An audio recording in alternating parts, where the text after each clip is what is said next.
Whoops. Hi guys and welcome to the Gin and Tonic Show.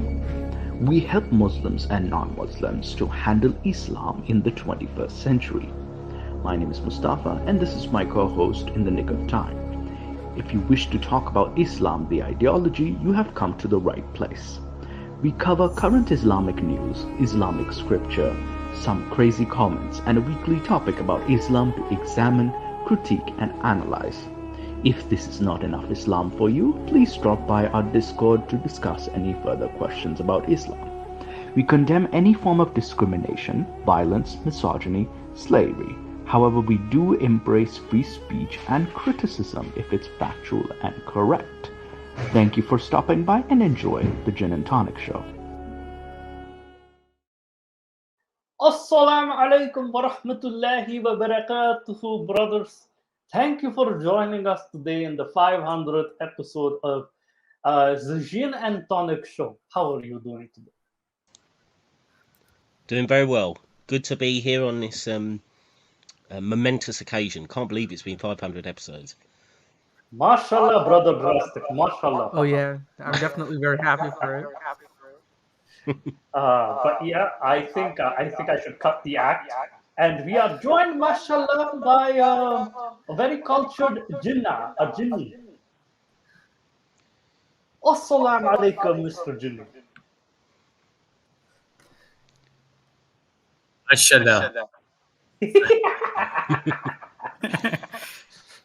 So is this what we're doing then for the 500th episode? Is everybody joining Islam? No.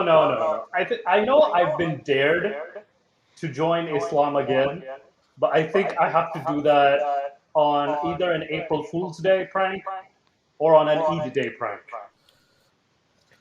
Well, sucks for you because I'm actually a Muslim, so...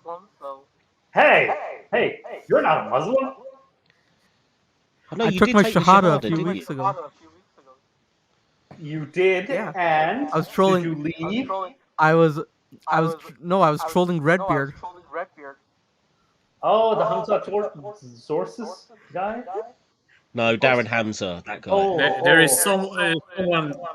Something is causing an echo. yeah, from Drastic.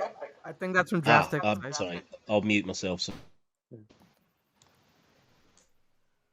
Yeah, so I think from Drastic's mic, it's probably muting. But yeah, just unmute Yeah. yourself. Now it's good. Yeah. So I think for today, basically a news that is Andrew Tate or Abdullah Tate or something like that got arrested. Abu Tate. Yeah. Abu Tate. Well, and I'm not surprised. God.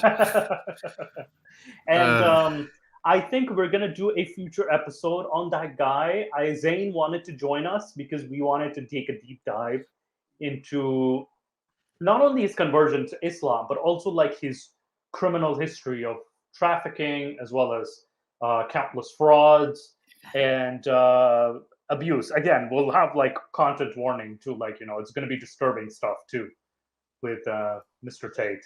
I just want to say one thing, because this has, I don't know how it has been in your media, since, you know, Jordan Peterson is from Canada, but in Sweden they have equated Jordan Peterson with Andrew Tate, and I just want to say that they are not similar at all when it comes to... Really? Jordan Yes. Peterson and Andrew Tate? No, they're not the same. And I think it's insulting towards Jordan Peterson, because he is... For sure. If I remember correctly, he has even said that Andrew Tate is a, you know, dangerous, toxic person. Yeah, absolutely. Like Andrew, Drastic, you want to say something? I was just going to ask, is the echo gone? Hey, we can't hear you. Oh, the echo's gone, but you sound like you're at the I was just going to ask, can you hear me? Yes. Can you hear me now? Yes. Is the echo gone? Yes. No echo. Okay, cool. Yeah.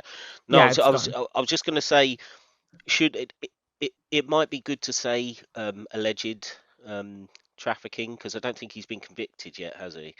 No, he's not been Just about Andrew convicted. Tate. He's not been convicted, but there's definitely like what do you call it? There's a history with, I think, what's considered, I think, illegal in the United States and what's in Romania. So I think we were gonna go a deep dive into like what's his criminal history, that is. Or let's just say, Alleged criminal. I consider it criminal. Alleged criminal history. We consider it criminal because in North America, he should have been arrested. Yeah. But, in Romania, he's finally arrested. So it's a long ride. But we'll also see his statements about Islam and all that stuff. So it should be an interesting dive. So to actually get into like the topic of the Moose, I sent you quite a bit of memes on Instagram. You happen to have them? You did, but then there's also yes. Let me just do a screen share. Again, I'm trying to make sure we're not doxxed. Before we do the topic, we're gonna share some memes, some interesting memes. So this is a meme by Arabian ex-Muslim. I hope you guys can see this. So this is by Arabian ex-Muslim, woman with multiple men, whore. Great Muslim man with 4 women. So this is that's pretty funny. That one I want to show you. Hang on, I'm gonna have to stop. I'm gonna go back and forth between the sharing because I don't want to dox anybody. What do you call Especially me, because I'm the one sending all the Instagram stuff. So well, I also send you some memes too. Okay, I send you some memes too. I also have my fair share of nasty memes, but this is definitely going to be a very funny video that I'm going to show you guys.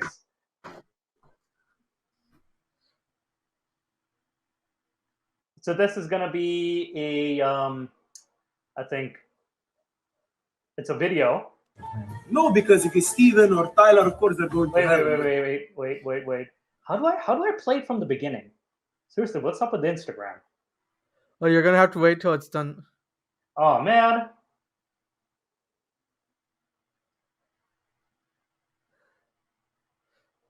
All right. Pork dumplings? Yeah, for Hamza? Hamza? No, this is pork. I'll give you the vegetable. No, I ordered that. Oh, it's for your friends. That's none of your business, man. No, because if it's Steven or Tyler, of course they're going to hell. But Hamza?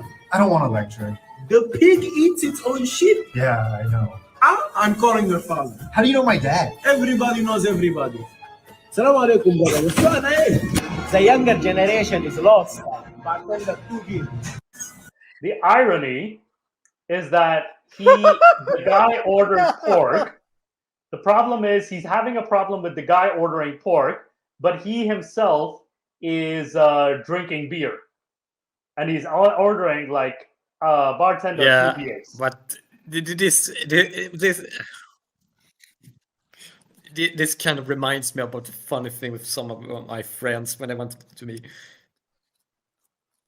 to drink Arab, and I just said I actually don't drink, but you're the non-Muslim here. You should be drinking. Yeah, that's so funny. Right now, here we have another classic video, women's education. Oh, yes. Moose, just before you go ahead, Yeah. I was just going to say, the dude abides in the comments is saying there's still a lot of echoes. I can't hear any myself, but I don't know if anyone else can. Let me check on YouTube 1 sec. Sounds okay to me. Yeah, on YouTube. Oh, it's okay now. All right. It's okay now. Let's play the video. Story. My views are as follows. I have 13 girls with the grace of Allah Azza wa Jal. All of them are educated. And one of them is on her PhD, and 2 or 3 are doing masters, and the rest are all bachelor degrees in different sciences. Alhamdulillah Azza wa Jal. So I think this shows you there is nothing wrong in teaching women. What's wrong in what happens afterwards? Yes, if you come to me and say, oh, we support the education of women. I said, my hand is with you. I'm all for that. And you say, in order to do that, we have to have them studying in mixed classes. So, whoop, sorry, no can do. They have to take off their hijab. No can do. They have to participate in sports in front of men. A'udhu billah. What are you? You're a Muslim? What is this? We have to send them off to non-Muslim countries without mahram, and they would mix with men, and then they'll take their hajj. No, wait. We are fully supporting women to reach the highest levels in academia without any problem, providing that Sharia is implemented. And this is not only for women, it's only for men. If you're going to say to me, we want men to pursue their higher education, so I'm all for that. But this means that they have to compromise their religion, they have to shave their beards, they have to go into haram, and they have to involve in haram and study haram. Wait. Their priority, my priority is religion. If this is going to be compromised, I will stop. But to come and like some regimes would say no for education for women, period. They do not go to high school. They do not go to college, even if it's segregated, even if it's under Sharia law. This is stupid, with all due respect, Yani. Because they are tarnishing the reputation of Islam by that. I'm not judging, but I'm telling you what the stance of Islam is. There's no problem in women studying, but only according to the boundaries of Sharia, as well as men. There's no problem of them studying according to the boundaries of Sharia. But to come and break and twist the rules and regulations of Islam for the sake of education, no, education comes second. Islam comes first, and Allah knows best. Fatima from India. So, what do you guys think? Well, if you're a believer and you believe that you're going to hell if you do something un-Islamic, of course that is going to take Well, it kind of precedence. explains these. Sorry, what?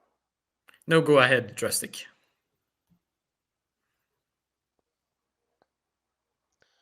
Kind of explains Drastic. the poor. Yeah. Kind of explains the poor state of education in the Muslim world. I think just look to this video and it gives you an explanation. Yeah, it's because there's like it's got conditions, right? It's very conditional education. But there's this meme that Nick and I were sharing. When someone converts, there's the Tom and Jerry shaking hands. When someone leaves, Tom is like practically beheading Jerry, or trying to behead Jerry. Yeah. So there's that meme. And I think, Nick, you sent me a lot of random stuff too. Not gonna lie, boy. Trying to find the... Oh, this one. This one. I really wanted to show Oh this yeah, alcohol does that sometimes. Just so you know. one. No, I have been telling you, don't drink too much. Especially when New Year's Eve is Hey, around the corner. Hey, I just finished brewing my own brew. I will drink as much as I please. All right. Let's see this one. Why are you going to teach me a lesson or something? No, because I said, peace be upon you. I said, yeah. And you replied back, and you, rather than peace be upon you back, yeah? Yeah. And so the traditional greeting is, I say assalamu alaikum, and you say wa alaikum salam, yeah? Yeah. So let's try again, assalamu alaikum. Wa alaikum.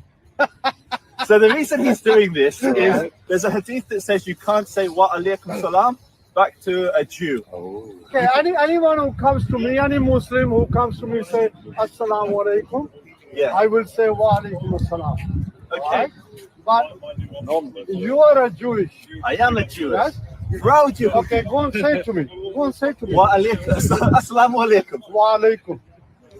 So you treat people differently according to their religion. You wish Muslims peace. How divisive. Wa alaikum. How are you? Wa alaikum salam or wa alaikum? Wa alaikum. Not wa alaikum salam. Why not wa alaikum salam? Why are you going to teach me a lesson or something? No, because I said peace. So again, you guys get the gist of the video. He said, "Do the hadith is from 2700 Tirmidhi. Do not precede the Jews and the Christians with the salam, and if you meet one of them, force them to the narrow path." And there's multiple hadiths like that. This is shared from Asian ex-Muslims. So yeah, this was kind of an interesting what do you call it? Oh, is there a delay? Drastic? There Yeah, might be I a think delay he's on having Okay, yeah, I think there's some yeah, mic issues, I'm guessing. or internet issues, but yeah. Your choice, Drastic, but yeah, great having you on so far, and Thank you you. can Yeah. we'd love to hear If you you in the can comments as well. Yeah, and if you can join us again, that would be lovely too. But yeah, so that was, I think we're going to be done with the memes for now, Nick. And Yeah. now, today, I think you shared a video with me about British Muslims and what they think about apostates.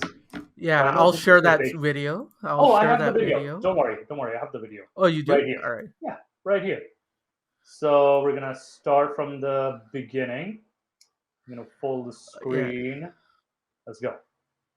And by the way, if you want to pause or say something, just say pause. I'll pause Yeah. it. First of all, Quilliam Foundation. It's with Majid Nawaz. What's your opinion on Majid? My opinion? Yeah. I feel like he's very honest. This guy. This Yeah. guy's very honest, especially for a Muslim. He's very, very honest. And he I stands up like for X-Muslims. for me, I absolutely love the guy, but I don't think he's a Muslim. Yeah. With all honesty, if you disagree with 80% of what your book says, you're no longer a Muslim, in my opinion. by Isn't definition. that the case with most Christians in the West? Yeah, so he's Yeah. kind of like that modern, non-practicing Muslim, right? And especially a lot of Muslims want to go that direction without necessarily letting go of the Muslim status. They just want to say, hey, we're not practicing Muslims. And again, I don't blame them because apostasy does carry some huge And risks. people also want to keep some traditions. Exactly. People want to keep some traditions, some family ties. And yeah, like Drastic says, cultural Muslim. I used to be that. When I first came to Gin and Tonic, I used to be a cultural Shia Muslim before, I had this weird, downward spiral and went into this rabbit hole of how BS the religion is. But yeah. Let's, what do you call it? Let's play this video. Well, apostasy, posh word for giving up religion or faith, abandoning your faith, mainly used by believers to describe those who have renounced their beliefs for atheism or to convert to another faith. Well, in Islam, it also covers anyone who denies a fundamental tenet or creed, even agreeing that man evolved from animals, so human evolution and so forth. And it also covers anyone who's mocked Allah or questioned Sharia law. Now, at one extreme, punishable by death in some countries and imprisonment in others. Now, in Sharia civil law, apostates may have their marriages annulled, lose the rights to their children, lose their property, and be shunned by their families. Even in the UK, where everyone has the right to freedom of religion, ex-Muslims say that they've been made to suffer for renouncing their beliefs. So do British Muslims have a problem with apostates? Well, Amal, why did you leave? There you are. Why did you leave Islam? I left Islam because I got educated. I didn't agree with the Quran being the revelation of God and Muhammad a perfect embodiment. In fact, I felt it was a questionable moral guidance that couldn't be applied to the 21st century. Those ideas mark you out as an apostate, and because of that, you face being rejected by your family, the community, and you face being called names like apostate, names like kafir, murtad. So what has that been like for you? Stop there before. Yeah. Moose, what would you say to that description? How you face that? Well, keep in mind, what do you call it? It's not a, it's, I feel like I would have gone into more detail, that is. That's just me, though. I think she's being a bit more polite, very polite, because it's not just the 21st century. I would even say the laws that make sense, that is, doesn't even make sense when it comes to like sensibility. And I would have added a lot more, like, the what do you call it? Especially with, I would have actually been a lot more brazen and a lot more quote unquote ruthless with my words. Yes. Is my Also, heart. it is Milo at Drastic Measures. Yeah. But yeah, I feel like she's being nicer. I'm guessing like also it's probably her view as well. But yeah, she's also being a lot nicer. I would have been ruthless. I would have been like, this religion's fake, like obviously. So even what do you call it? I can I would have been nice too. You would have been nice. Yes, you would have been too nice. Well, because like we're both regular jinns, but you're a cultured jinn. Yeah, you're a cultured jinn. So on the other hand, I wouldn't, let it escape though that the death penalty is actually, part of traditionalist legal interpretation. Exactly, and it's even in their marriage annulled too. Like if you're living in the Western country, for example, in one of the Shia laws, that is, there's two kinds of apostates. There's the milli apostate and the fitri apostate. Basically, one apostate is the kind of apostate who was born to a Muslim family but left the religion. The second kind of apostate is the person who converted to Islam but left. So there's two different distinctions between the two kinds of apostates. So I think I would have gone on a rant here. And I do face a lot of what do you call it, name calling, but it's just I end up roasting them, to be honest, because they're kind of scared shitless in a Western country. But I would be very afraid to travel to Pakistan without deleting my history or being, with even being open, that is. So even in my travels in Pakistan, I had to literally leave the online platform. I had to ghost myself. I have to practically ghost to this show too, just to be able to not be at risk by any means. So it's like how I like when you were not on here and in Pakistan when Stops or Drastic were like, "Hey, where did Moose go?" I was like, "Oh no, I can't really say." Oh, yeah, because I have answer the question. Yeah. I think what do you call it? Drastic. When I told Drastic, I'm going to Pakistan. He's like, yeah. Then just stay away. Yeah, then it's good. It's justified that you're off the platform for now for your own safety. Yeah. So I might be traveling. Oh, because no, like both of you guys are wrong because Islam is a religion of peace and Pakistan is like the pinnacle of Islam. Sure, religion of peace. Also, our culture Jinni disappeared. I think it could be just a connection. All right. But yeah. Anyway, let's continue with the video. It has been difficult because you are, you grow up with a family, and just because you have ideological. Oh yes, another difficulty I would ask is that there's oh Jesus, drastic. I'm expecting my paycheck in the mail, and it's been delayed. But yeah, I think another thing also is like how, like, you can't, a lot of times you kind of also get tired of like the preachiness, and it's like it's all around you. So it's like, oh man, I just want to get the hell out of here, because like it surrounds you. And Islam is like practically grips everybody so much that it's like a lot of the good stuff, the sugar-coated stuff. It's like, if only you know what I know. And yeah, it's quite that weird experience. And a lot of even sometimes I have a parent who's trying to force me to marry, and I'm like, I have told you billions of times, I'm not a Muslim. It's not halal for me to even marry a Muslim girl because I'm a non-Muslim. So it's it's kind of hard to get it into some relatives' minds as well too.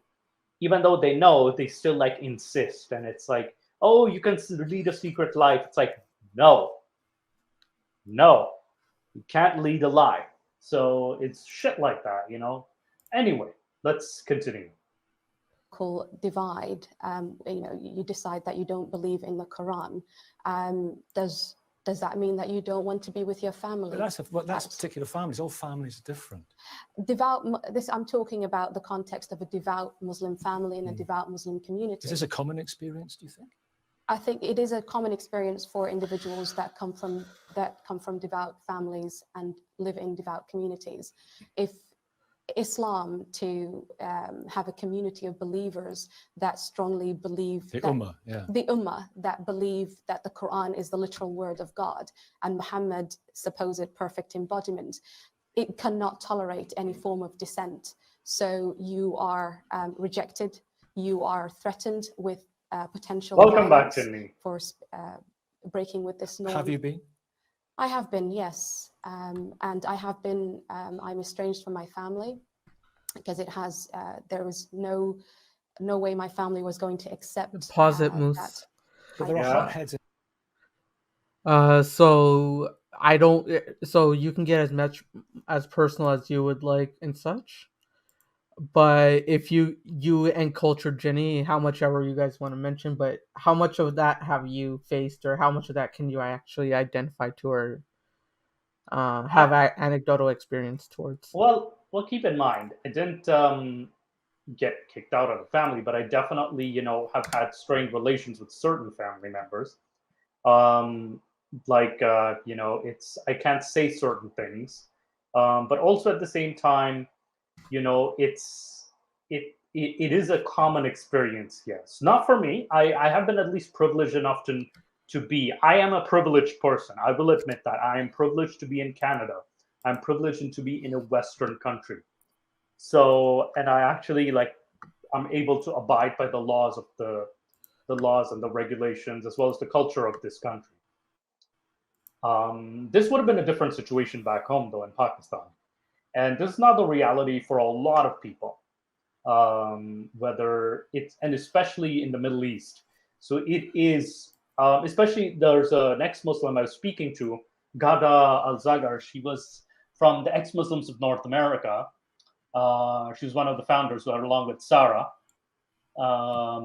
So she was telling me her story and how she had to run away. And she even posted it on Facebook too. Like, it's been 8 years since she had to run away from her family and come into the United States and live away from the family. So there are experiences like that. And what I feel like I want, especially when I work in refugee law too, and there are, what do you call it? One can actually make a refugee claim as well as an apostate, especially because you would be in imminent danger by just revealing who you are, like an atheist, or you left Islam, for example, and converted to Christianity, for example.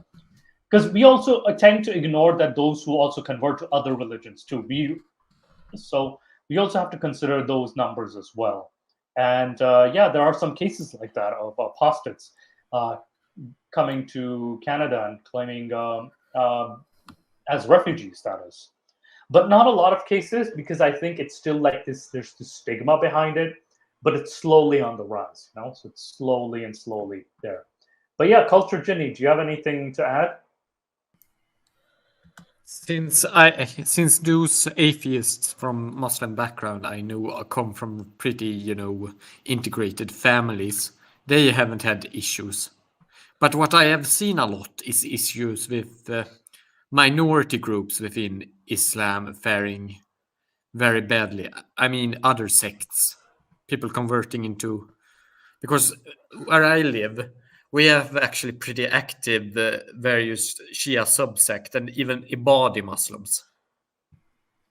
Right. Yes, and they are quite the Ibadi Muslims are actually quite active were quite active on campus. I haven't seen them in a while, but they usually got into scuffles with more regular Muslims that thought they were kind of irritating, but nothing worse than that. Yeah. From what I saw. Kind of like, they would approach you every time you worked from the library or from the main building between the building of the linguistics center, and they would come forward and tell you and preach to you about doing dawah to you. Yeah. I even had experiences like that. Well, again, I was Muslim back in campus, right? But now when I come across the people I graduated with, they have a completely changed attitude towards me. Ever since they learned that I've left Islam, that is, they've become more there's two sides to it. Either they become more aggressive. They're like, oh, you're sharing the wrong Islam. You're preaching hate. You should be blocked, and we'll report you. Like threats to report me, guys. So there have been threats to report me in the West, and then because I know that if they threaten bodily harm, that's what do you call it? You can actually get arrested for that too, even a threat of bodily harm. In Canada, I'm not sure about the United States, but in Canada you can't do that. I mean, you will get arrested for that in Sweden as well, but people still do it. Yeah, even though and the police will not persecute every case of it. Yeah, but in Canada you can actually really not get away with it. Like they're very active in such cases. What do you call it?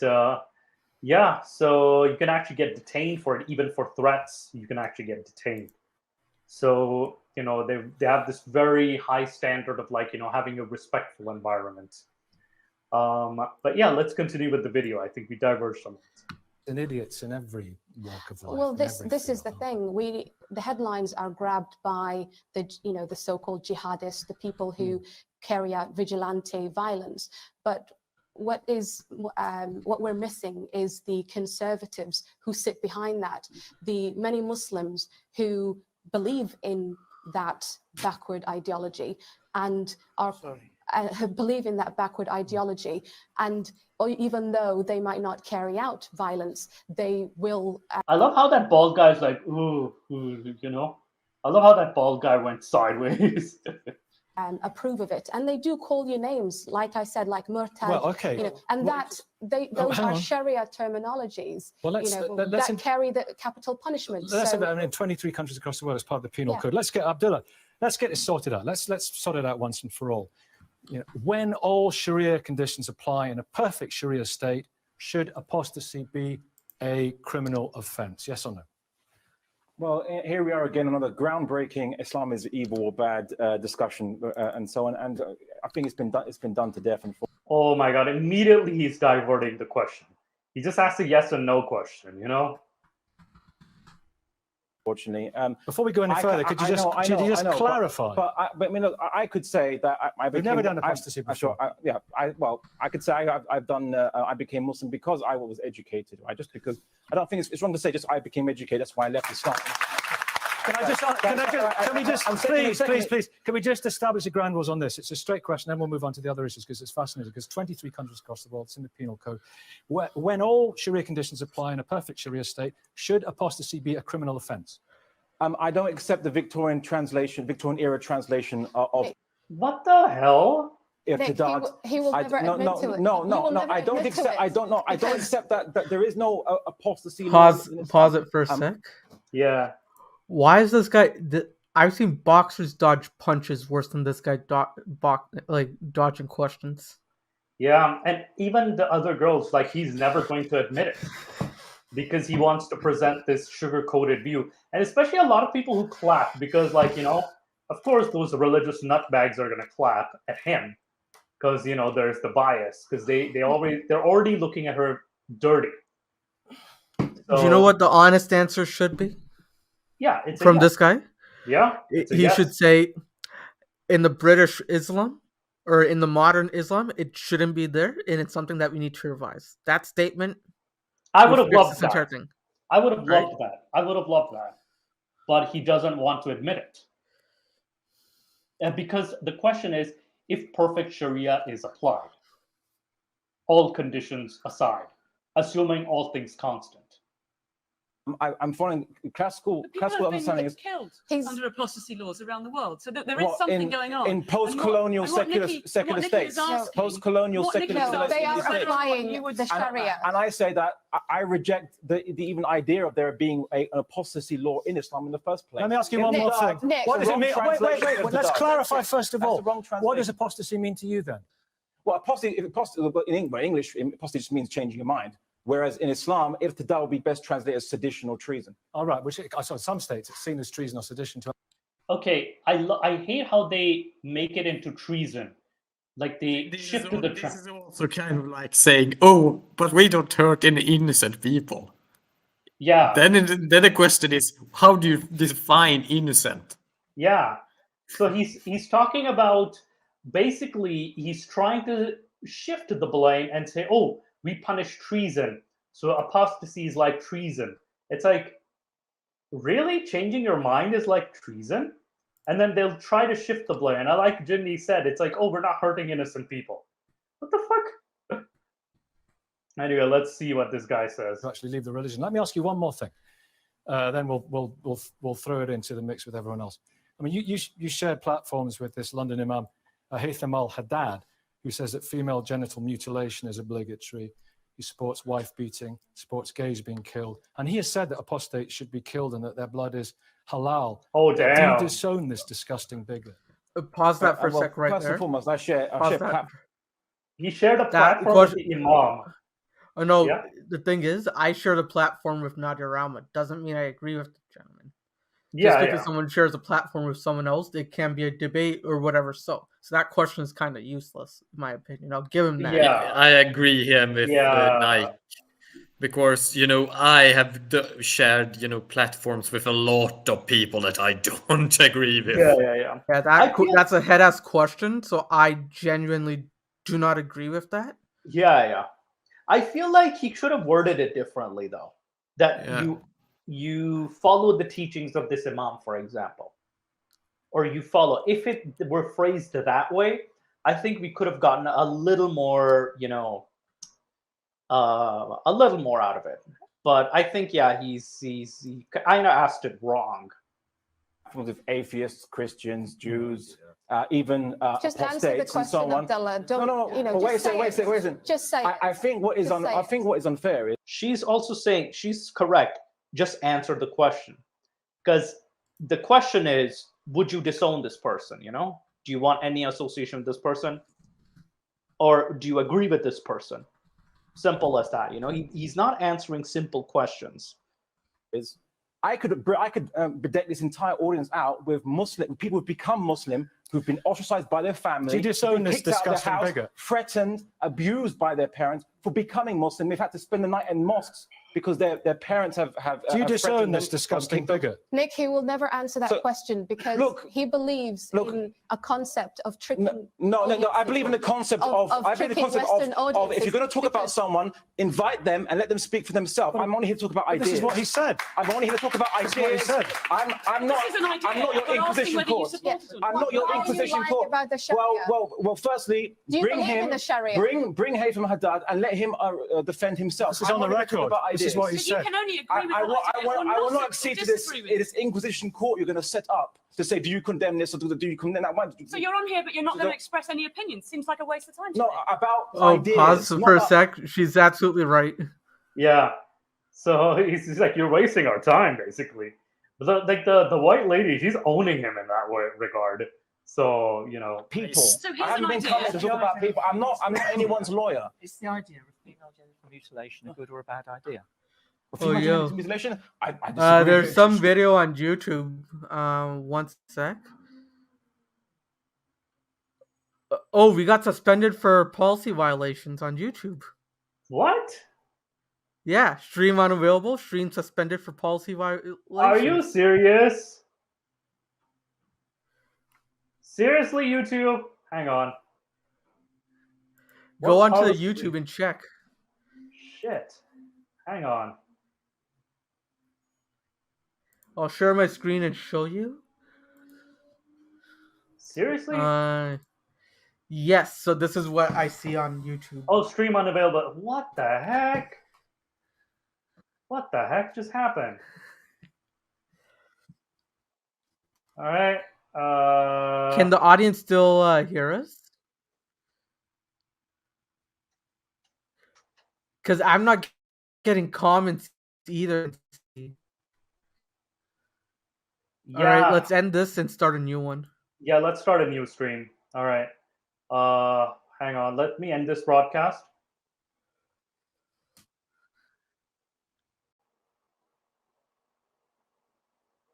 Hi guys. I think, can you see me. 1 second. Let me just open YouTube on another link.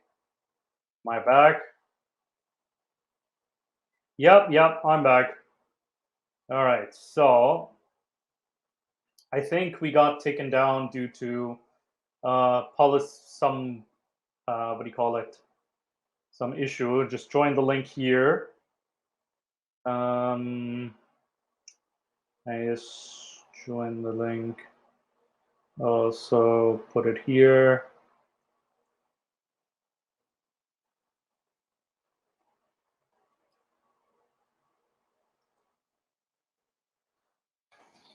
All right. Thank you. Hi, Jenny. All right. So you're here. I'm trying to find Nick. I know I just sent him the link. Where did we This stop? was probably just the issue of someone getting a little bit upset and either, say sending in a complaint and thus the stream is automatically ended, or it was just a failure on YouTube's part. Yeah, I'm really thinking it's a failure on YouTube's part. Because I sometimes I'm actually more suspecting just incompetency on YouTube side YouTube's and part. actually maliciousness on someone other's side. Yeah, no, hello, dude, abides. Hello. But yeah, it definitely the bots, they kind of detect like something more automatic, and they decide that. I mean, I can't even say the tech beer in my normal videos, and you know how they usually are, and then I get flagged for supporting terrorism. Wow. Yeah, I've been weirdly flagged at times on even Facebook too, for just being sarcastic or being what wonderful people you are. You're just sending threats of violence, and then I got suspended from Facebook for that. So it's very weird with these platforms. I mean, in that case, it was probably that they mass flagged you. But, in my case, it was through the automatic system before I had even posted it. Yeah, so it's definitely a work of a bot. Definitely a work of a bot. And I do think that YouTube has a lot of, things to do. And it's also that this site is very old. So it's kind of a hodgepodge of various codes and various generations of coders trying to patch it together, creating and how old Frankenstein's website. Yeah, because YouTube's been like around since like the mid 2000s. So it's definitely like I wonder if I can still like share the video before I get flagged again. Can I still screen share it? Oh, that could have been a reason it got flagged, because you showed other's video and they have, because you can set the settings in how you allow others to share videos and the like. Reaction. Yeah, wait, Nikhil sent me a link.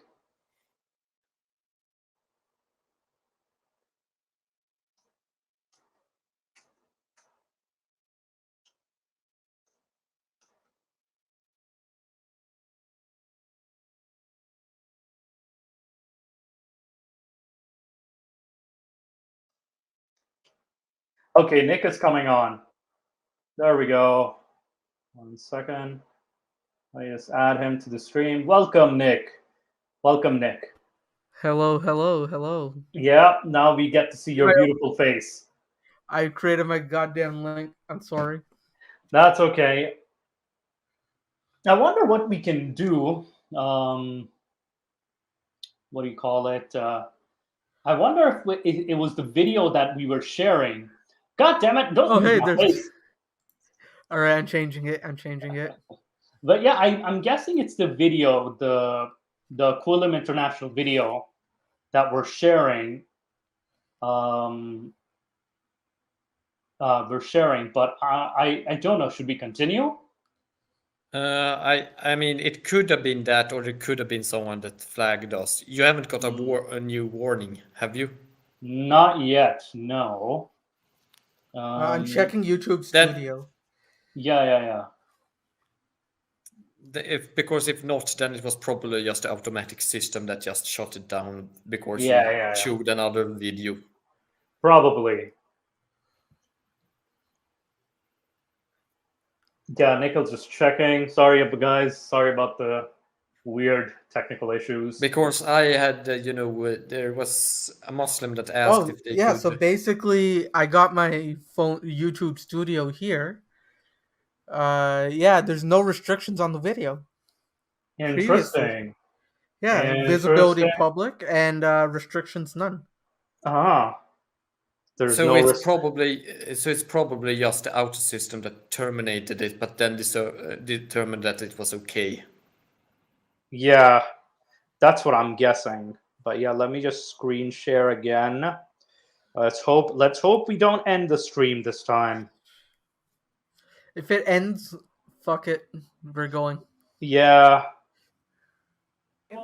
Nick. I think we were here at this point. Yes. So 5:03.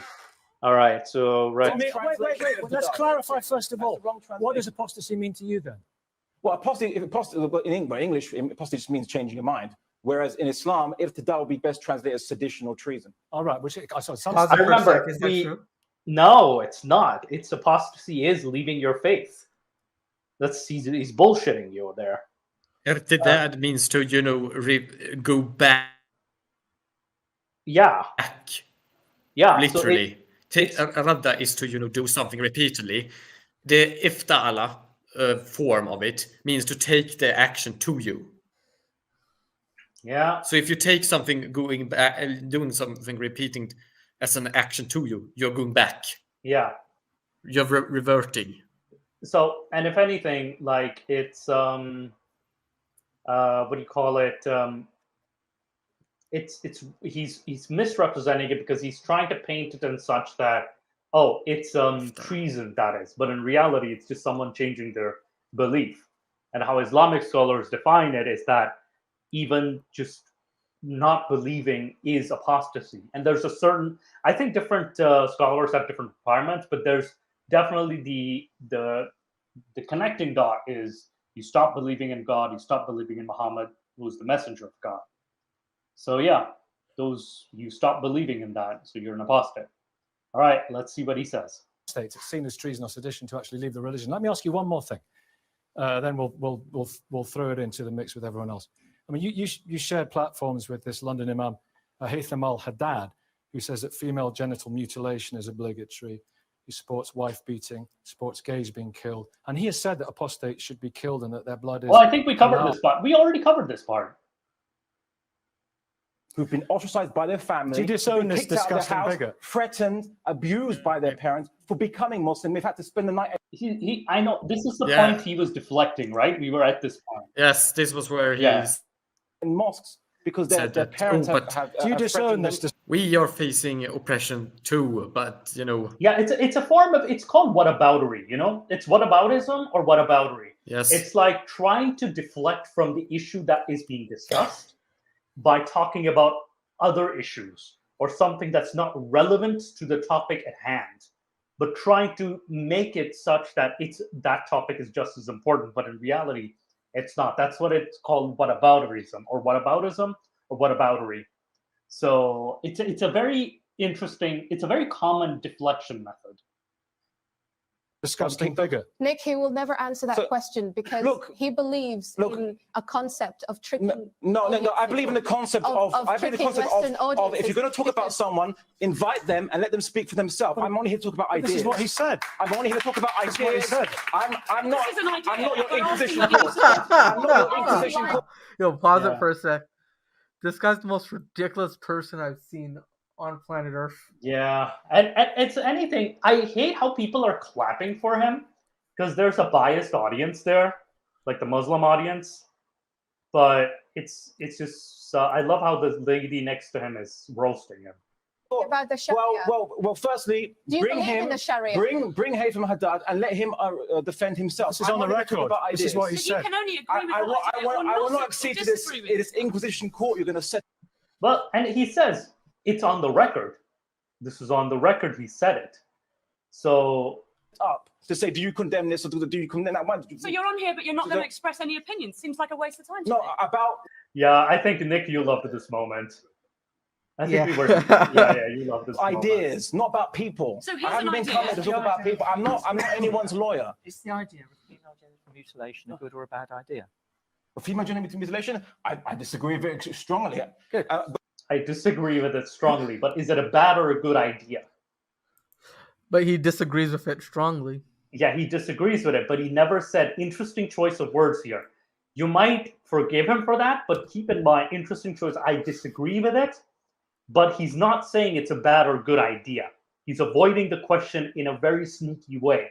It's a very, very interesting tactic he used. So you can say that you disagree with that, and you think it's a disgusting, bigoted attitude. You asked me about Haytham Haddad, not FGM. But he said it's obligatory. FGM, I will give you my answer about FGM. Osama Hassan, I'll invite him. Well, I asked you to agree whether he supports wife beating, killing gays. He thinks So you say. He said no. He does. If You've he's seen not it. here, It's there. we don't know. Okay. What is this idiot saying? He's like, he's not here, we don't know. Literally, it's on the record. Like, evidence is shown right in front of you, and you're denying it. Like, this is some next level delusion, or at least deflection. It's a deflection method. I know we've seen it on YouTube. You don't discern him. Osama Hassan, it's like turning your back on your family, though, isn't it? Some people see it as the ultimate treachery. Yeah, unfortunately, I've heard many stories like Amal's, although attitudes are changing in younger Muslim generation, some of them. But we have to be honest about the history of Islam. People leaving Islam in early Islam, there was a vibrant debate about it, where some believed in freedom of religion, others saw it as treason. And that's when this capital punishment was introduced in ancient and medieval Islamic law. Unfortunately, it became the norm in the books, the idea that you would be killed, because it was seen as treason. And that carried on into this age, where you have the laws that you talked about. So in Saudi Arabia recently, for example, I at least respect his response. He's going into history, at least. I disagree with it because of the fact that apostasy was seen even by the Prophet himself as a form of treason or betrayal.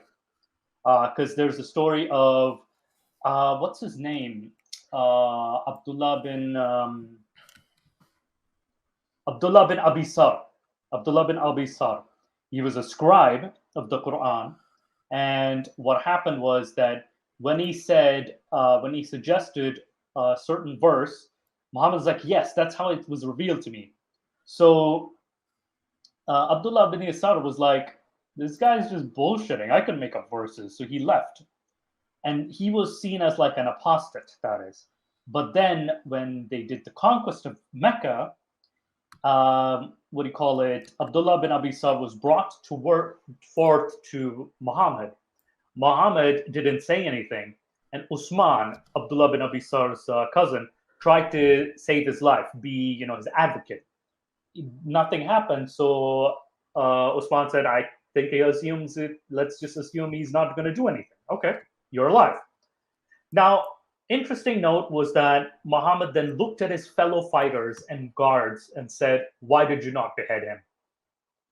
And they said, you didn't give us a signal. And then he's like, oh, a prophet should not give a signal. I shouldn't be giving a signal. So this is one of the interesting, and it's interesting how Abdullah bin Abi Sar becomes also an opportunist, because he becomes one of the governors later in the later caliphates as well too. So he turns out to be an opportunist. He got out alive, so he knew it was bullshit, but he made the most of it. Then you have the story of Asma bint Marwan, who got killed on orders of Muhammad too, by the way, for making fun of him. So so there are instances like this within the Sirah and the Sunnah, that is. So it's kind of inaccurate to say, oh, it's the companions who decided it. No, there was a precedent set for it. But at least I respect this guy for stating history. There's a young man being sentenced to death because he dishonored the Quran in public. Al-Qaeda and IS in Syria and Iraq have executed 13-year-olds, accusing them of apostasy and blasphemy. This is a serious problem, and Abdullah, you should answer the question, simply. What about Haytham Haddad? No, about Istidad.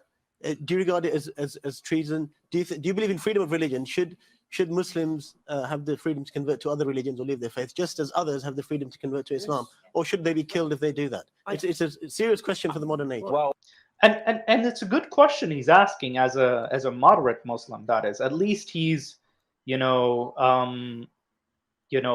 least he's quite fair in his questions, because he does say that it is a problem. He acknowledges it. It's a problem. And I think I would respect this direction at least. But yeah, let me see what Al-Andalusi says. Well, I was asked the question. I said, irtidad, as sedition and treason. But people within Islamic theology ultimately choose which belief they take in this world, whether they want to accept Islam or reject Islam. Yeah, but the title of this discussion is do British Muslims... Okay, Amal, come in. Wait a minute, Amal. It's ridiculous. It was made clear to me growing up as a Muslim, as being somebody who is born to a Muslim family, you have no choice other than to remain as a Muslim. That was made clear to me. And don't blame. Yeah. Pause for a sec. What is your opinion on that? Yeah, it's embedded in Muslim culture. You can't leave Islam, because even in Islamia class, I was taught that apostasy, was wrong. That is, and even apparently Usman, or was it Abu Bakr or Umar, were the ones who actually killed apostates in a battle, or killed people because they started leaving. So yeah, she's not entirely wrong. She's actually correct. Like, it's made clear that Islam is the way of life. It's the final religion, and you can't it's. But I haven't. I didn't know the gravity of the situation. I didn't know how bad it was until I actually started learning about Islam on my own. Because a lot of people will deny this. A lot of people will deny that, you can leave Islam. But it's like, yeah, it's you have to kind of study it to know, oh shit, this is pretty bad. But let's see what she says. No, it is. And do you know what? Then I blame Muhammad. Okay, I blame Muhammad. I do, because Sorry, Nikki. Because this argument that we're having about. I'll start and listen to this ridiculous. No, you get your chance. Let me say my point. Nick, let me make my point. The last 10 minutes. No, Nick, let me make my point. I'll come to you in a second. Go on. Nick, the problem, Nick, the reason why there is a division in God damn. Even the guy who Hey, Moose, I'll be back in 1 sec. Yeah. It's okay. Yeah, I noticed even the guy, like the bald guy, was kind of like showing like, oh, he's still asking Al-Andalusi to be respectful, at least let her speak. So I do see some hope. Muslim community is because it goes back to the founding person of Islam, Muhammad. Now, it's true. No, it's true. It doesn't say specifically in the Quran to kill people who leave Islam. However, wait, everyone. 2256. That should be. Yeah, she said it doesn't say it specifically in the Quran, and then someone immediately had a knee-jerk reaction saying, "Oh, where does it say it?" It's like, no, she literally said it doesn't say. Yeah, and drastic. You are correct. They get triggered. I blame Muhammad. Yeah, I blame Muhammad. Yeah, they get triggered because you can't. Be no compulsion in religion. Yes, but let's. It says that. But Nick, let's put it in context. Let's put it in context. There in Islam, not literally. The revelation of the Quran, there is something called the Meccan period when Muhammad was a minority and it was all peaceful and turned the other cheek. And then there was when he went to Medina and he formed an Islamic state. And he is quoted in the hadith books where he says, whoever changes his religion, kill him. And this is where ISIS, who are very Islamic, Saudi Arabia, who are very Islamic, refer to that. Okay, I want to. Oh, Culture Ginny, you're back. I keep getting thrown out. I don't know what's going on with StreamYard today. But yeah, what do you call it? I just sorry if I'm a bit silent. Thought about a thing. It might have not been this video that caused it. If I'm getting thrown out due to some sort of overloading issue. It might be connected to YouTube if YouTube connects to this StreamYard. Probably. It could be a YouTube issue. Or an issue there's with no issue on StreamYard YouTube going right now. into YouTube. Wait, you guys Yeah, are I think both it's just speaking a at the same connection time. issue. Probably. I'm guessing that's a connection issue. But yeah, let's I'll let's mute see. myself for a second. Muhammad, Yeah. I I asked say Mohammed yes, Shafiq a couple but of questions. unfortunately Muslims don't Wait, agree with me. You're... Let me just come back on that. I think the important thing is that we believe in religious freedom. People are free to leave Islam. Actually, the evidence is that the traffic is the other way around. More and more people are coming into Islam. No, it's publicized. It's publicized. Oh, this narrative. Oh, more people are coming to Islam. Bullshit. Well, let her finish. It's more to do with birth rates. It's been proven time and time again. It's due to birth rate. People who leave Islam don't voice it. People don't know how many people who've left Islam. And even from this time in 2015, people didn't know how many people were leaving Islam. Let me finish. I've respected your right to have your say, and I hope you should show some respect to me as well. The problem with people First like of all, pause it for a and sec. other ex-Muslims. Yeah, I have to agree with the dude where he was actually respectful, because earlier on in the video when the other guy, Alan, or whatever the fuck his name is, yeah. the guy was like, yo, what, you're a vile woman, or whatever the fuck he was going on about. This guy was like, yo, show some respect. Yeah. So like, I actually respect this guy somewhat more. Yeah. But what he's saying, he's pulling the shit out of his ass. He is pulling the shit out of his ass. And also, it's weirdly triggering. If I were an ex-Muslim, I would have been triggered. I was like, what the fuck are you saying? What bullshit and are you also, sorry if I like accidentally bounce out of here. No You know, problem. cold weather, right? Yeah, My yeah. legs acting up. I got a few artificial ligaments in here, so like they're. Oh, no worries. So it's. They spend their time after leaving Islam demonizing and attacking That's Islam. not true. That's not true. There are That's more the reality. people who are That's in the the reality. closet. That's Okay, the- listen, wait. Yeah, he blames it, saying, oh, they spend more time demonizing Islam. And then there's people who clap because, oh, you're demonizing Islam. Like, yeah, because it deserves demonizing. One. Two, but she is correct. Like, a lot of people are in the closet. So we're going to talk about our former religion. Ex-Christians talk about their religion. Ex-Muslims do have the same right to talk about their religion and the problems of their religion. So, you know, it... Yeah, The dude, we got a comment from the dude Abidis. Minority Islam, peace. Majority Islam, do as I say or else. Yeah. Well, the concept in Arabic is Aslim Taslim. Convert to Islam and find peace. Oh, no. It rhymes. Yeah. Oh, man. But yeah, also to this person's question, we took over the channel from Rob. So Rob passed the mantle to myself, and then I chose Nick as a partner.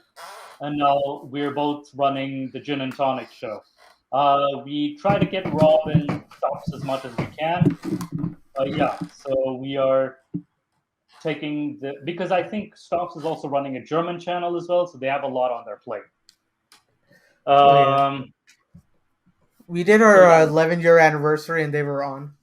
Yeah. So they do come on occasion. So, you know, so we have taken over the helm because I think they're also a lot busy as well. So yeah, let's continue. Wait, okay.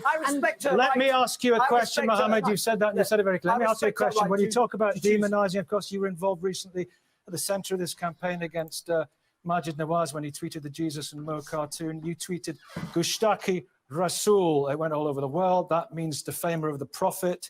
That was a clear message, wasn't it? He's an Islamist in the closet. That was a clear message. Wait, Wait, let me ask. That was a clear message. You knew what you were doing. She's kind of right, though. He's an Islamist in the closet. Kill. Yeah. That said kill, didn't that? No, I didn't. That's a crime. I'm sorry. That's a I'm crime sorry. Let in me. his native Pakistan, which he travels for business and work. The punishment for which is death, and you tweeted that. Sorry. Oh wow, he tweeted that. I feel. Let me answer, and let me say that at that time there were some very strong held views by me. Sorry, let me just make the point before you interrupt me. But I held views. I said things and did things which I regret. in the heat of the moment. But what I don't regret is standing up for the honor of our Prophet. And as Muslims, we honor our Prophet. There's a death penalty. I can't, because it's a religious duty. This guy feels it's a religious duty to defend the Prophet. So, yeah, he's gonna say, "Oh, I had the right to defend my Prophet." Pakistan. I'm sorry, Gustaki Rasul. Nikki, Gustaki Rasul. The term is called Gustaki Rasul. suggestion which has been put out by... And then they say Gustaki Rasul sartan se juda, which means you insult the Prophet, you're going to get beheaded. That's a saying in Pakistan. Atheists and humanists and supporters of Majid Nawaz, that I somehow endorse the violence. I somehow endorse these death threats. I did not. Okay, one at a time. Wait, everybody. Milo's coming. What do you want to say? Milo's partner, your partner's Muslim, isn't it? Yes, he is, and he would be horrified by your slipperiness, and he would be horrified by your hypocrisy. So his partner is a Muslim, so he's dating a Muslim. Can I mention a thing that I thought about saying with regards to this entire thing about apostasy being punished by death? A little bit of a historical context to it. Yeah. I wanted to say it when he, began to say that it was back in the Middle Ages, but then we got cut off with, this entire thing about having to redo the stream. But anyway, the apostasy laws must be seen in a context in Middle Eastern law generally, in that all the Semitic, or rather the Semitic speaking as a language cultural tradition, laws such as the law of Hammurabi and other more ancient law codes, such as the Lipa Ishtar law code of Akkadian times, were all laws based upon the idea that the divine are the ones giving the law. In other words, the state law, the state religion, and the state's existence and very, nature, or what, was close to the state at that time, were so deeply connected to religion. So it's vital that the people that are within it believe the religion, or at least are integrated into the religious system. Yeah. So saying that you are not part of the religion is more or less saying, I'm not following your rules. I'm not following the law. And that was the context it emerged from, apostasy, that is. That's the context. Yes, because, if you look at Jewish tradition, apostasy law, if you look at all halachot judgments, it's death too there. Yeah. The same if you look at the Fetana guest in Ethiopia and their Christian law there. Yeah. Then you will, because they are or for practical too. I mean, it was the death penalty in Europe, but they didn't have this or for practical tradition like Christianity in Ethiopia. But in Ethiopia, it's clear we have determined by the scriptures that the punishment is death. And the funny thing is, they say it. Do you know where the placement of the death penalty is mentioned? Directly after the section mentioning that you should not follow an emperor that does not follow the faith.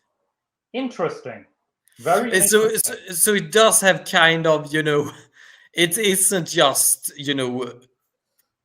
towards the common people, following this religious law in Ethiopia. It's the same also, they talk a lot about it in the Arabic traditions when you read, oh God, I've forgotten his name, one of those, oh God. There is, a theorist about the guy that wrote Al-Ahkam al-Sultaniya. I'm just going to, in any way, Al-Mawardi, yes, Al-Mawardi, thank you, I remembered it now. Okay. He said that, he mentioned that a bad ruler is the same as a ruler that has done apostasy. Interesting. And he doesn't say it outright, but he kind of says, and we all know what punishment is.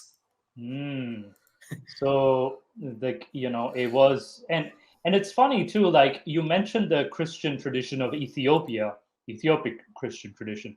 Sounds way too similar to Sharia. Way It is. too similar. It is. Way. It is orthopractical in a way that Roman Christianity never, or Armenian Christianity never developed. Yeah, but the Ethiopic Christianity has this tradition. Yes. Very, very similar.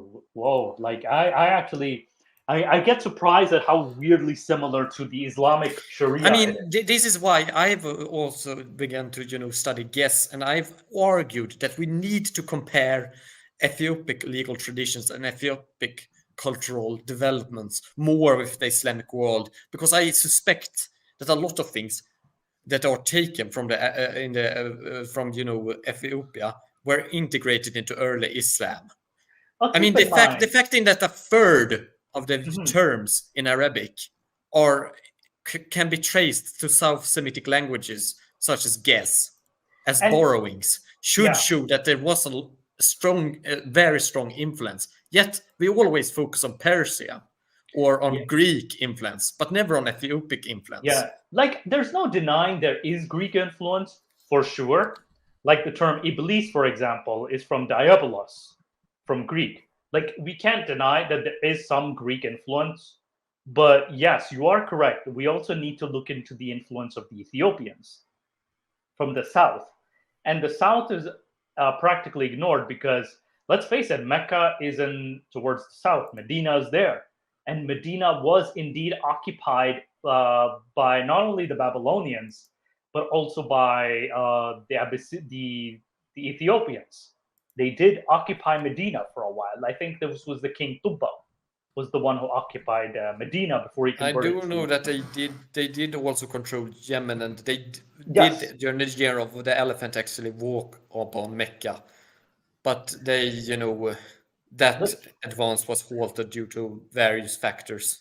Yeah, though keep in mind the story itself, like the Al-Fil story, is probably like a fairy tale version of it. I mean, the Ethiopic chronicles just say that they suffered from disease.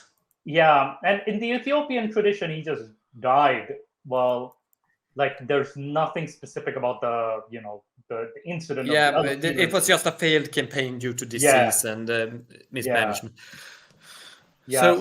But the entire thing is that all of these previous traditions before Islam had in the area of I mean, even in the Roman Empire, if you didn't make sacrifice to Roman Empire in pre-Christian times, you were in trouble because you were kind of implying that you didn't follow the state.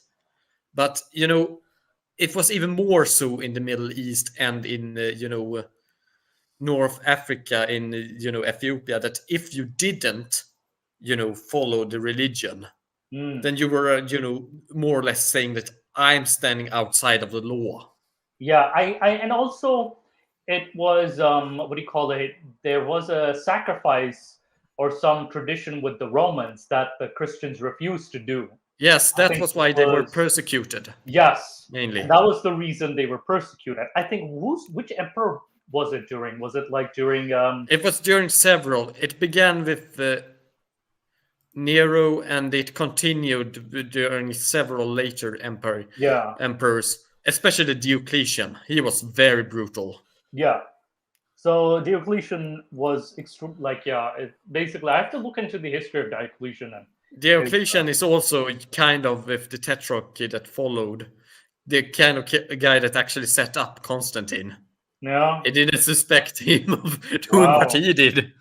Wow.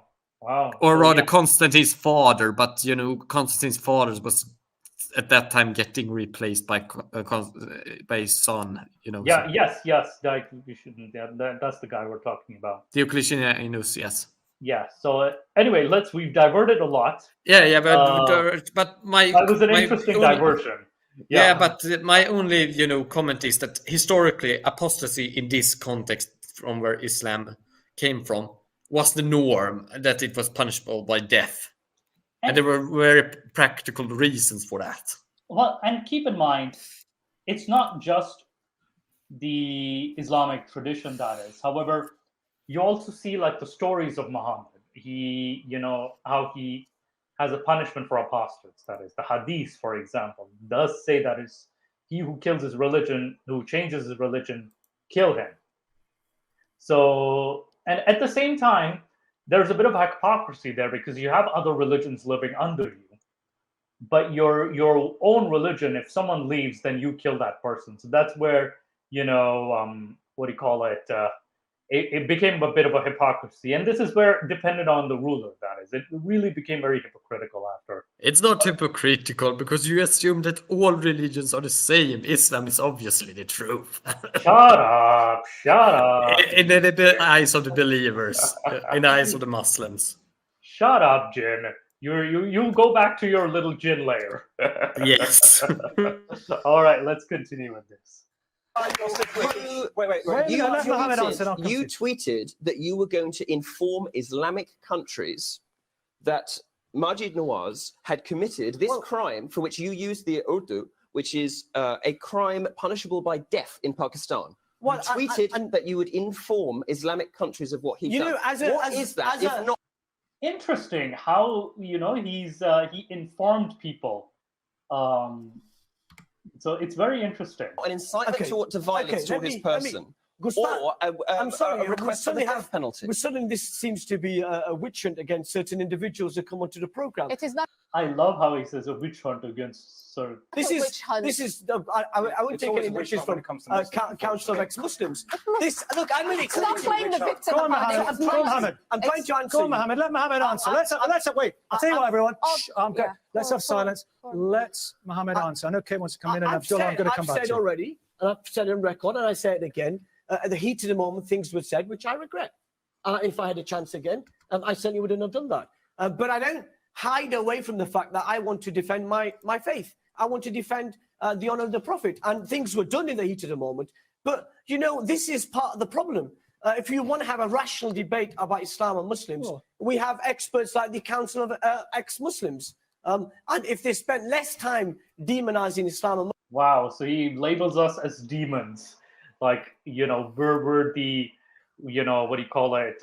But it's weird that we're actually more informed and rational than this guy. But let's hear him. Muslims, people might be prepared to have them on Osama Hassan. Wait, Osama Hassan. Sorry I just want to try and get everyone to get a fair crack at the whip. Abdullah, I'm coming back to you. Can I just say, I've spoken to a lot of ex-Muslims and those who've gone and come back a bit, become agnostics. And one of the biggest reasons why people become apostates in the first place is because they see a harsh and intolerant and mindless, brainless version of Islam promoted all over the world, including in this country. And the best way to honor the Prophet Muhammad, peace be upon him, the best way to honor the Prophet Muhammad, peace be upon him, who is described as a mercy to the world, is to embody mercy and compassion, which is the fundamental message of the Quran. And many of our co-religionists have to understand that they don't defend the honor of the Prophet by becoming angry and calling for the death of blasphemers or infidels or apostates. But it is actually by showing mercy and compassion. And in fact, they will often defame and dishonor the Prophet more. ISIS and Al-Qaeda and these Haddad, people, this man Haddad. Well, people who present a harsh, intolerant version of Islam, they are defaming the Prophet. And they are defaming Islam and the Prophet. Abdullah, do you agree with that? Okay, I kind of want to see how Abdullah responds to it because it's an interesting point. Again, I don't agree with him because keep in mind, he's trying to paint a sugar-coated picture. And also he's, what do you call it? He's not wrong about the definition of compassion and mercy. But historically speaking, the compassion and mercy was more so, to do with, hey, I'm not going to kill you. That was the compassion and mercy. So yeah, he's definitely not, Muhammad was the opposite, but let's see. This is Allah is most beneficent and most merciful. So even if somebody in a Sharia state leaves the religion, they should be embraced as a fellow human being. That's just humanity, apart from being human rights. And that does happen, doesn't it? I'm saying, yeah, ignorance ignorance defames the religion. But the point I want to make is that people who are from non-Muslim families, English families, they become Muslim. They're called race traitor. They are called terrorists. It's funny too. It's funny because people who've converted actually get a lot more. There are supportive family members too. So it's not like, there was. I think Fatima was telling us a story where she heard of a speech of a guy, and there was someone who converted, and his mom, non-Muslim mom, was actually attending his conversion. So there is support. It's very like, and yeah, Drastic, you're correct. He's playing the victim card yet again. He's playing the victim card. He's diverting the issue.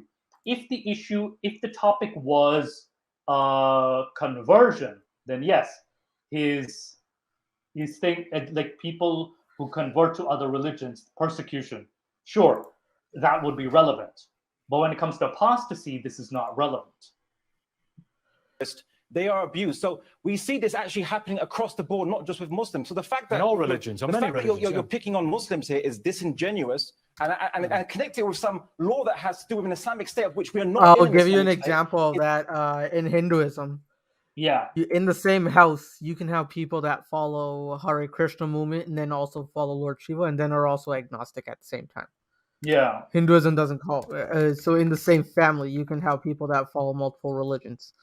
And in Kerala or in Tamil Nadu, especially, I had discussions with Arif and such, where in the same family, you can have a Christian, atheist, a Muslim, and a Hindu all living together in the same room. Yeah. So it's possible. It's definitely possible. Is evidence very absurd in the fact that not a single apostate in England has been killed. Well, that's good. That's good. So what? Oh, he's gonna say that. Oh, not a single apostate has been killed in England, buddy. Oh, that I don't know why that's a huge achievement. Yeah, how's that a huge achievement? That's like the bare minimum. That's a bare minimum. What about and the fact that the reason you can't kill them is because you're gonna get arrested. And also, did this guy forget about the death threats? Did this guy forget about Salman Rushdie, for example? Did this guy forget Salman Rushdie? People wanted his head even in Britain. And even a lot of people from Pakistan give me this argument, oh, nobody has been executed under blasphemy law yet. But you still fucking arrested them. Sorry if I use the F word. You still fucking arrested them and put them in jail. And you've actually, put, a death sentence on them. So what the hell? Like, it's like you're just doing the bare minimum. Like Nick said, you're just doing the bare minimum. That's a pure excuse. All right. Why do we keep bringing in this Sharia law matter when not a single apostate in England has been killed? Do you understand why some people don't know what to think about Islam, or might be confused or suspicious or worried about it? Do you understand those concerns when people say one thing very reasonably on TV shows, but quite a different thing on Twitter? When people don't give straight answers to questions, do you understand why somebody who perhaps doesn't know many Muslims? And just picking up from this point, that is absolutely true, because the Islamists will never, platform like this will not come out and say, be straight. There is a concept. What have I not been straight on? There is a concept. I've answered the question of FGM. Yeah. I've answered the question on we're what not talking about FGM. Pause it for a sec. You want me to? Yeah. This is such a fucking oxymoron. The guy saying, "What have I not been straight on?" Out of 10 questions that were asked to this guy, he only straightly asked 2, and that was after the entire fucking crowd was like, "Answer the goddamn question." Yeah, he never answered the question. He was so playing the victim, and he's now constantly interfering with the ex-Muslim, especially. Here's the question. Read this comment that Drastic Measures. All right, let's see. Oh, if Abdullah shot someone, he would complain that the other guy got blood in his bullet. But creating on Muslims for saying you shouldn't kill apostates. This guy's the king of. Yeah, exactly. You're just playing victim, because it's like now you're playing unjust victim, because people are saying don't kill apostates. Oh, you're picking on us. It's like it's very how narcissistic, psychotic abusers, toxic abusers abusive people are in relationships, they will always abuse you, but then they'll say you did this to yourself. So it's very Exactly. much that mentality, that kind of mentality. All right. When all Sharia conditions apply in a perfect Sharia state, should apostasy be a criminal offense? And I said that I reject the translation apostasy. It's inaccurate. Irtidad is translated as sedition and treason. Do you want me to repeat it again a third time and a fourth time? Do I not fit the stereotype of the ranting Muslim? Yeah. Yeah, you said something? What do you have statement? Wait, Oh no, I just want to ask, what's your opinion on his statement? What was the statement? Crap, I got distracted with the sedition one, right? Like the sedition. I know Culture Jenny put it in the historical context that your religion and the state were practically merged into one entity. So it was in that time seen as a treasonous, yes. But yeah, this guy he's not giving a straight answer. He's saying, oh, let's change the definition. So he's purposefully changing the definition to kind of, give it a better, try to sugarcoat it more. Here's the thing. Here's the thing. Of course, first of all, yes, of course, lots of religions do things that aren't very nice, and so do some people who aren't religious. That's not the issue. The issue is there a particular increased likelihood in Muslim communities that people who leave feel threatened, feel afraid, and also feel that they end up being ostracized from their family and their community? And the answer overwhelmingly does seem to be yes. It's a story that we hear a lot, and it's you have no evidence for that at all whatsoever. Well, I have a lot of evidence. It's because she's not in the community that we have evidence for. Ex-non-Muslims who become Muslim and let them say their stories. I got a question. Moose, I got a question. What is the evidence for what she said? Just so we know. Oh, plenty. Lots of evidence. There's stories of Abdullah Samir, there's stories of Gada, there's stories of Sarah, there's stories of Hassan Radwan, the masked Arab, there's stories of myself, there's stories of people I have with Fatima and Ryan and Zain, and the group, we also do a group where we have a lot of ex-Muslims who are still in the closet who actually message us in secret. They're like, hey, we can't reveal our identity. So, there's a overwhelming evidence of the dangers that ex-Muslims face or people who leave Islam face. So this guy is like, oh, there's no evidence. There's plenty of evidence. And based on the apostasy report, both by not only ex-Muslim North America, let's say, okay, they're biased. Let's say ex-Muslim North America is biased. I can pull out the National Documentation Package of Canada, Canadian immigration, and they have the reports of the discrimination against apostates and atheists and people who convert to other religions from especially all Muslim majority countries. So this is where there's plenty of evidence, even from non-biased sources. So I don't know what this guy is on about. Sounds like a good idea. Let's get some audience. We'll go across to university. Good morning. Yeah. I'm a Muslim. I'm a practicing Muslim. And to the lady, the reasons that she gave for leaving Islam, people also give the same reasons for coming into Islam. Indeed, yes. You need to understand that. Yeah. Okay. And also, when it comes to apostasy, I'm not educated as these two guys, but I'm a Muslim and I follow my religion to the best I can. And I live in the West, born and raised in Africa, live in the West. I don't see that I'm on a collision course with my faith, and I follow the Quran. Your religion unto you and my religion to me. That's how I have friends who are Muslims and they're gay. I don't judge them. I'm only responsible for who I sleep with, and I'm responsible for my sins. So when it comes to apostasy, my understanding, apostasy is not mentioned in the Quran. However, the Prophet has mentioned it in an hadith, say those who leave the religion killed it. I researched into this, and my understanding is that this was said at a time when Islam was weak, coming up. Yeah, when the Jews and Christians and pagans were coming into Islam, just to leave, just to give the impression that Islam was not a religion worth following. So therefore, this was said. Okay. So fast forward into modern times. He's not completely wrong, though. He's not completely wrong. I'll give him that. Ginny, what do you say? I know I mentioned the story of Abdullah bin Abi Sarh. Yeah, what I was just about to say is the way he opened here.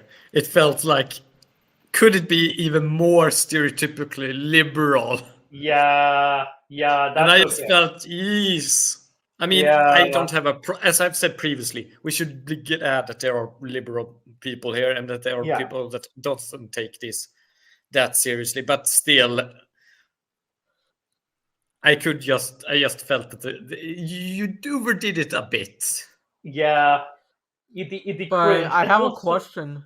Yeah. Then, if it was in a time when it is weak, why is it still an issue now where you hate when someone leaves the religion? Yeah, good point. And keep in mind, Islam is the second largest religion of the world, on its way to becoming the largest in population. It still is on. No, it actually isn't that. It's you know the fact that Sunni Islam is beginning to become the largest single denomination, but in total is Christianity with all denominations is still much larger than Islam. Right. Okay. No. I mean Islam as being the second largest, not the largest, second largest. No, Matt, you said that it's about to become the largest. It isn't at all. Oh, really? Because Christianity is still increasing due to increasing births in Africa and conversions there. Okay. So the difference will still remain pretty much the same. But since there isn't so many subdivisions within Islam as there are in Christianity, and that the subdivisions within Christianity are a lot larger, with every church having their own subdivision, their own subdivision, and some of these churches being split in various subdivisions, it makes it so that Sunni Islam will in the future soon be the biggest singular subdivision of any religion. And it's funny too, because sometimes they count. But even the Sunni Catholicism- Islam, you could argue, is actually not one thing, but several. Like there's 4 Sunni Islams, basically. There's 4. And it's arguably funny, even more, since they also have different combinations with their Aqidah. They aren't just the madhabs of fiqh, but also the Yeah, Aqidah. And keep in mind, with Christianity as well, sometimes they don't even consider Catholic. Like sometimes they consider Catholicism and Protestantism as separate religions. In some statistics as well. Yes, that was those statistics that I said where they are considered separate, but Sunni Islam was considered a monolith.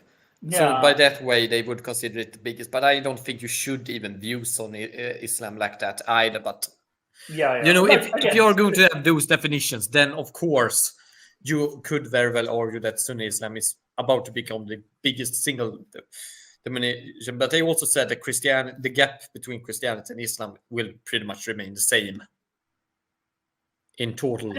And if you even believers count, of all denominations. And keep in mind, I feel like one can count Mormons as well as any Latter-day Saints church as part of Christianity because it is Christianity in a way. Yeah, but that's kind of like, should you count all of the Mahdiun sects in Islam as Islam? Like Ahmadis, for example. Yes, or like the Nation of Islam.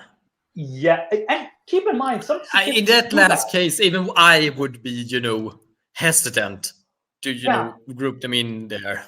Because keep in mind, Religion for Breakfast, there was this Muslim guy who came on, and he's like, oh, you would even count Nation of Islam as part of Islam. Like, interesting. And this was a professor saying this, so I'm like, are you sure you want to include Nation of Islam into the fold of Islam, like as statistically speaking? But yeah, it's definitely interesting to look into these statistics. Would they count or not? But yeah, let's continue with this. I don't think any Muslim would sit today and say, "Oh, we need to kill this guy because he's a Muslim." Well, bro, there are plenty of Muslims who do that. In 23 countries across the world. What's horrific?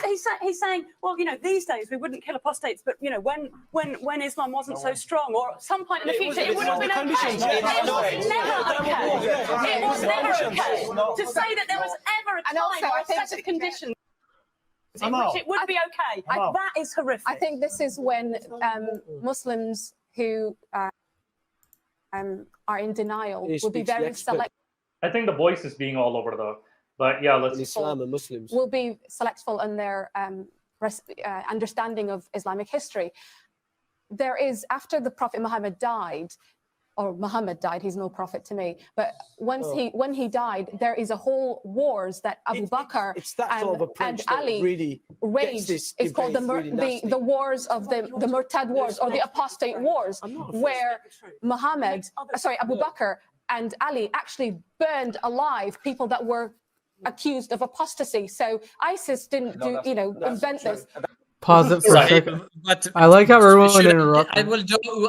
I know which hadith they are referencing here, where Ali did, or it was. I don't even think it was Ali. I think it was someone else, and that. Oh no, it was Ali Ali. said It was Ali. All right, it was Yeah. Ali, but it was someone, and then it was but the one that did it was met with reproach.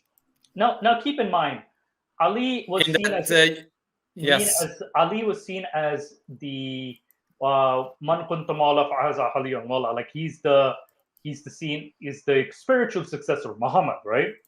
And Abu In Bakr, Shia Islam, but I think this is the Sunni hadith they are talking about. And in the Sunni version, it is actually outright stated that, I don't know if it was Ali, but it was someone under Ali's command, and then Ali reproached them, or it was Ali. I don't really remember. It was Ali. Ali. It was Ali, but then he was reproached by Ibn Abbas. All right. Yes, but I remember that there was reproach, and I said you should burn people alive. The Prophet forbade it. Yeah, he said you should have given them the other punishment. Yes, cut their heads. But there is a large difference between cutting the heads of someone in an execution and burning them alive. I'm just saying. Yeah, like again, but the punishments were still used. And yeah, it's funny too, because Abu Bakr and Ali company were feeling threatened from Ali from day one, but they were weirdly united on this issue, which is killing apostates, because these are called the Rida Wars. Rida Wars is the more accurate term, where Abu Bakr declares this campaign. And I think it's also in Tabari's history as well. So if these events even happened as they are ascribed, because there are, certain people that are discussing if these weren't so much wars against apostasy as they were rather tributary wars against.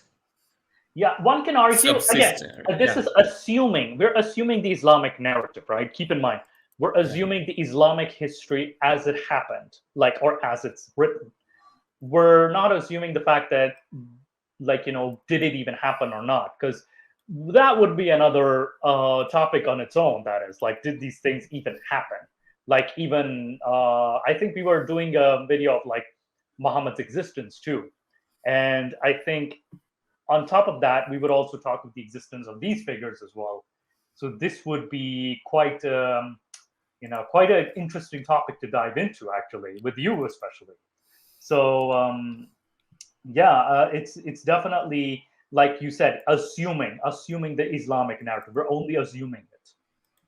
Right. This was done in Islam just to say under an Islamic state. So that's not selective. Look, Islamic tradition, some hadith are accepted, some aren't, some are seen as dubious, some are seen as that one is actually seen as sahih, that hadith. Genuine. Just on that theological point, you're a theologian. Very quickly on that theological point, Osama, burning alive and all that. Very quickly, got to move on. We have these difficult traditions, actually, talking about killing apostates. Others saying, no, it's fine. People who became Christians from Islam, became Jews, etc., and who were left alone. The apostate wars were also political wars because it was rebellion as well. So there's an early discussion as to whether it was about apostasy or whether it was about political rebellion against United Arabia. Muslims have... And keep in mind, he's not wrong here. It was kind of a rebellion too. Against Abu Bakr's regime, because a lot of them may have even been labeled apostates. Keep in mind, they might have even been labeled apostates as a propaganda, because keep in mind, there's an account, I remember some scholar was saying that they rejected Abu Bakr, and they thought that, hey, if this guy can be a prophet, or if this guy can succeed the prophet, so can I. Or there's also a lot of people that were also seen as false prophets. There was those other wars with the quote unquote other prophets like Tuleha and what's that other guy, the Musalama. There's other prophets as well too. So there was it was a bit of a, you know, not necessarily against just apostates, but it was also against other prophets as well, who are seen as false prophets.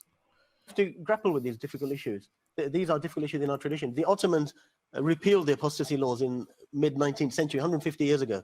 Al-Azhar in Egypt repealed, you know, killing apostates 50, 60 years ago. And many Muslims don't know that. Many fundamentalist Muslims, literalists, want to bring that back. And they're doing it right now in Syria and Iraq and Saudi Arabia and other places. But Muslims have to have an honest discussion with their tradition. I agree with them.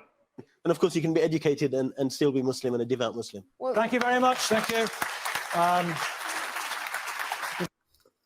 Well, at least the last guy, at least I'm glad he finished on the last guy, which was, you know, he was the more level-headed amongst the crowd. Yeah, especially amongst the Muslims. He's the most level-headed one. But yeah, I'd love to hear your thoughts, Nick. You haven't given your thoughts. I would love to hear your thoughts. I'm putting you in the, yeah. So for me, basically, coming from both a background in India and here, I've seen both the communal fights that can happen because of religion, and then how peaceful it can be just due to accepting this in my background, where most of the religious and philosophical discussions that have happened due to religion are very peaceful, especially in, like, let's say, the Hare Krishna movement. So you can know, like, we reacted to a video with Ali Dava and a Hare Krishna person where their discussion was very pleasant. I remember, and it's weird how we found that the Hindu guy actually had some good points too. Yeah, it was weird. Yeah, so like, you got to understand that from my background, I completely agree that religious folk and atheist folk can live in harmony, because a lot of the peaceful sects of Hinduism are really peaceful. Like, if you're talking about the epitome of peace, you got to go live with Jains. Or there's other sects. I think I sent you a few videos on a few of them as well, right? Yeah, I think we even saw the video of a naked Jain priest coming on a TV show too. There's a naked guy, literally a naked guy you're interviewing, nude in front of you, but he's also talking about peace. It's like, because Hinduism is broad and includes also the 100% opposite with war gods. Exactly. There's also the war gods too. Holy fuck. So it's like, because of that broadness, people just, like I mentioned, can live in harmony with each other. Whereas where we see here, where we're supposed to be put to death for just having a difference of opinion in the Abrahamic faiths, the amount of mental gymnastics you got to do, we can see Abdullah here. I'm surprised he's that fat with the number of gymnastics he does. I'm sure his brain is really muscular. But yeah, that's essentially my critique of this video. And sorry, like, I've been getting messages from our mutual friend. I messaged his name regarding some documentation for a visa and such. And then my leg's been flaring up as well. Today's not a good day for me. Or the end of the New Year. So yeah. That's okay. We have the New Year. I remember I was like leaning back. I was like rubbing something that kind of looked like I was jerking off, because people can't see that I'm like actually like lifting my leg up here to like massage my tendon area. All right. Please, YouTube, do not dox. Do not. Hey, that's probably why we got cut off our last stuff. Because they thought you were masturbating. Yeah. I think it also is due. I rather think it's due to StreamYard acting almost like a DDS attack on YouTube. Probably. But yes. Because I was getting kicked several times and getting this message that the StreamYard is causing an overflow. Which is funny too. Like, I was like, where did Jindy go? And you were constantly kicked out, and then you had to come back. Because it was my system that said that this StreamYard is acting almost like an DDoS attack. Yeah. Also, Ginny, I would love to hear your final thoughts.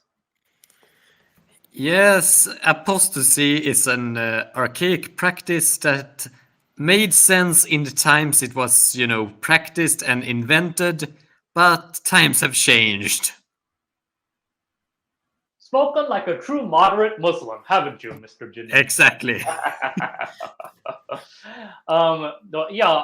Understanding Yeah. for me. I At least, want to say some regardless- closed. Yeah. Yeah. No, for me, regardless of time period, I still find it. Again, it's my opinion. I still find it unjustifiable because it's just we're humans. We're supposed to have different opinions. We're supposed to have different views, and just for having a different view shouldn't be the risk of your life. But yeah, you had some final statements, Nick.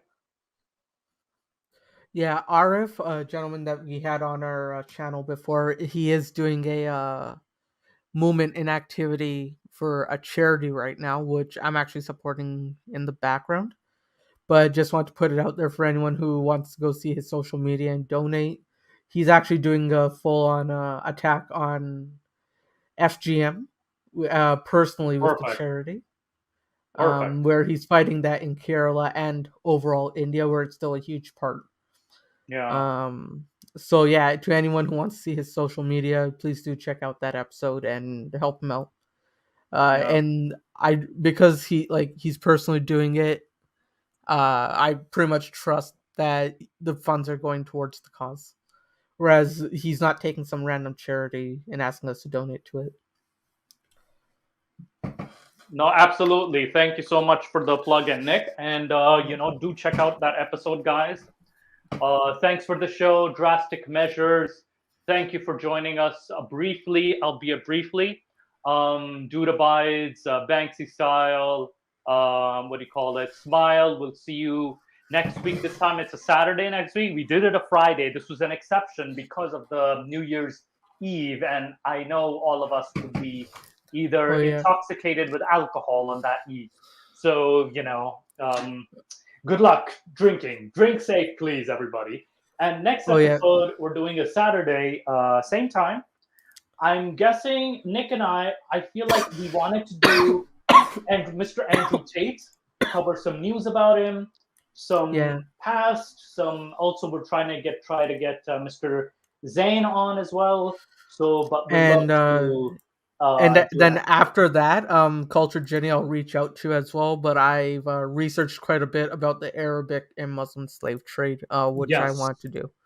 And Nikhil has a good wanted to do some he's doing some research. This is actually we take it later on Discord. Yeah, absolutely. Thank you guys so much. Thank you and take care. Have a good evening. All right, I think I ended the broadcast.